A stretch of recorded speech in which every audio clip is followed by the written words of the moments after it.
aperçu des images de la famille royale. Merci beaucoup Daniel Haïk. On va interroger à présent un expert justement du Royaume-Uni, David Menser. Merci d'être avec nous. Vous êtes l'ancien directeur du Labour Friends of Israel, les amis travaillistes donc d'Israël. Alors, on va s'arrêter justement sur le profil de la reine d'Angleterre, la reine Elisabeth II. Ce qui marque d'abord évidemment et ce qui fera qu'elle figurera dans les livres d'histoire, eh bien c'est sa longévité, 70 ans de règne. Il y a toute une génération finalement qui n'aura connu que Elisabeth II quasiment jusqu'à présent.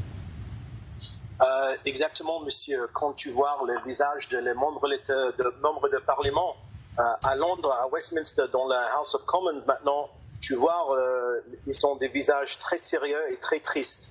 Parce que de toute façon, après tous ces ans, c'est tout ce qu'on connaît. On connaît le règne. Et je ne suis pas d'accord avec le monsieur qui a parlé avec moi. Il y a une grande partie de le cœur de la communauté juive en Angleterre qui adore le règne. On dit chaque Shabbat dans notre synagogue, on dit une prière pour la reine. Et je pense que le picture, l'histoire qu'il dit, c'est pas exactement correct. C'est une ancienne histoire. Depuis longtemps, spécialement le prince Philippe, le mari de la reine, il était très très proche à les Juifs. Mais c'est vrai, c'est pas une histoire que la reine elle a jamais été en Israël. Ça c'est sûr, on peut le dire ça. Mais son mari, Prince Philip et Prince Charles, comme votre commentateur a dit, c'est oui. Et de toute façon, ça c'est une histoire de le Foreign Office, de le ministère de l'étranger, qui est très proche des Arabes.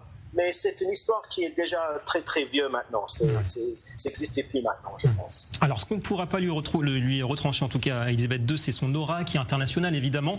Elle aura quand même accompagné le déclin de l'Empire britannique. Est-ce que finalement, c'est elle qui symbolise le trait d'union entre l'époque du Commonwealth et puis le Royaume-Uni moderne tel qu'on le connaît aujourd'hui?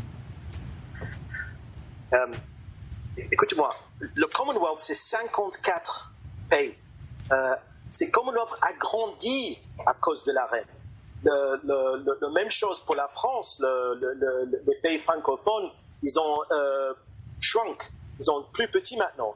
Et ça, tout ça, c'est à cause de la reine, parce que quand tu vois de l'argent de la Canada, c'est avec le reine. Quand tu vois le genre de Ghana, notre nouvelle Chancellor de l'Exchequer, ministre de Finances, il a d'origine Ghana.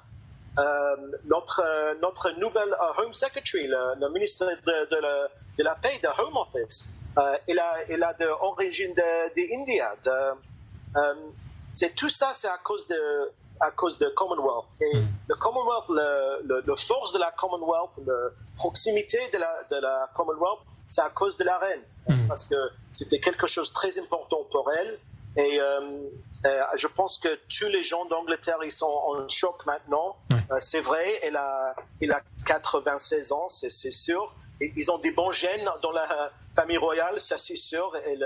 C'est souvent, ils ont plus que 100 ans. Alors. Mais à ce moment, quand le pays est en peu de crise, jusque maintenant, hier, changer le Premier ministre, c'est pas un bon temps, pour mon avis. Effectivement. Alors, en tout cas, en quelques mots, David Menser, pour conclure, elle n'aura pas échappé à certaines polémiques, la reine Elisabeth II, et notamment, on est quelques jours après le 25e anniversaire de la disparition de Lady Diana. Il y a eu des polémiques justement entre la reine et la princesse, l'ancienne princesse. Est-ce qu'en termes d'image, il y avait une rivalité peut-être entre les deux personnages à l'époque ? En termes de popularité. Ça, c'est la vraie histoire. Moi, je travaille dans la communication. Le reine, il était une reine de la communication. Et pourquoi? Parce qu'il dit rien. Il ne passe pas le commentaire de la chose, de la nouvelle. Il dit rien.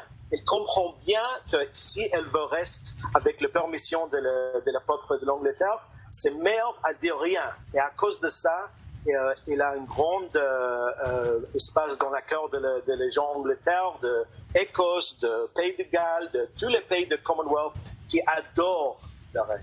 Ils adorent le règne. Parce que il était jamais offensif. Je peux pas, à part de l'histoire de Diana, de toute façon, elle était divorcée avec son fils. À part ça, il a jamais fait rien pour faire le problème avec les Anglais. À cause de ça, il a beaucoup d'affection pour la reine dans la paix. Voilà, une image intacte en tout cas à 96 ans. Merci beaucoup à vous, David Menser, d'avoir répondu à nos questions en direct dans ce journal. Un petit mot avec vous.